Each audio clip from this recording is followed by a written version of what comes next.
Ricardo, welcome to Horrible Imaginings. First, you're one of only a handful of animations in the entire festival, which speaks very highly to what you're able to do. It's very interpretive. It's amazing. And listening to you talk during the Q&A, people really were fascinated by not only where it was placed in the shorts lineup as the afterlife, the whole mortal coil theme to it. So there's a lot to unpack with it. But first, talk about being here at Horrible Imaginings and screening in that block, this mortal coil. I say what you said, the placement of it made it pretty special to me. I especially after the one, like the ending of In Bloom. Right. Getting into like the hole of darkness and then starting off in that hole of darkness almost, it was really cool. To have it play here on the screen with the sound, and how larger than life the visual is, with all the spirits doing an interpretive kind of dance, and it can be subjective. There's obviously a story behind it, but it could mean different things to different people. Yes. That's the great thing about short form storytelling.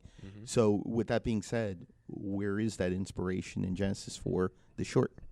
The music choice, Dance Macabre, I guess, is that itself is the idea of ghosts coming out at night in the cemetery and dancing, I believe. I believe you're right, yeah. And there's also, there's another short film, 1939, Spook Sport, Mary Ellen Butte, I think is it? Yeah. It's almost a remake of that. That's okay, though. I know. It's your interpretation, your fingerprint on it. Sure. That is that uses the full composition, and it's exactly it's ghosts dancing in the graveyard.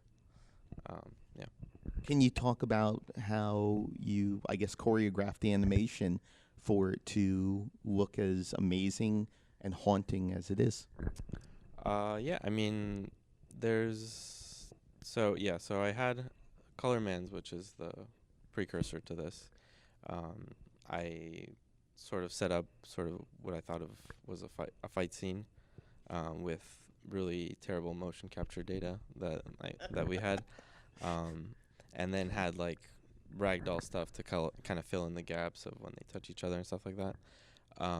So I took that, I took exactly that, and I sort of remixed it by playing around with time warp. It's called time deformation. Which I used really to match it to the music. So if you watch Colormans, the position where they all end up in is exactly the way it starts in Ghostmans. So basically it's a cycle of dance returning back to where it was before. Something like that, yeah. It ends differently, but I think it's kind of like I thought of it too, but in the booklet they wrote a spiritual sequel, which of course, yeah. But it's also really a direct sequel, and I realized after I made it that it's like whatever Colormans, whatever that was, they died clearly in the end, or they lost whatever was possessing them, and then it's an alternate dimension or like a B-side or something. I like that, B-side. A B-side, yeah. And then it essentially the same thing happens again, but different. A different environment, different bodies. Right. Yeah. What versatility does the animation give you to create a follow-up like this with Ghostmans?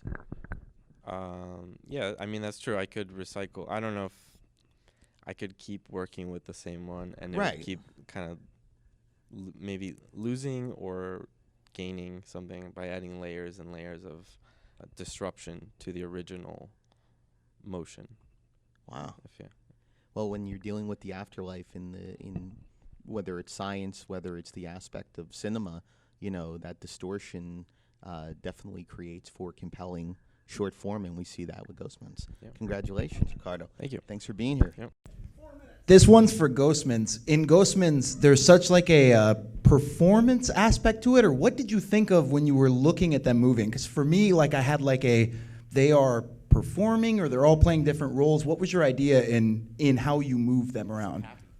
I did. I did think of it as a dance. I mean, it in the way I was working, I didn't have as much control over like their position and stuff because it was based directly off of the past one. But that one, I think when I was making that one, I thought of it as like a fight, and then it ended up being kind of a dance. And then this one, I wanted to play up the dance aspect of it more, and using the music to kind of guide that was my way of doing that, I guess. Yeah.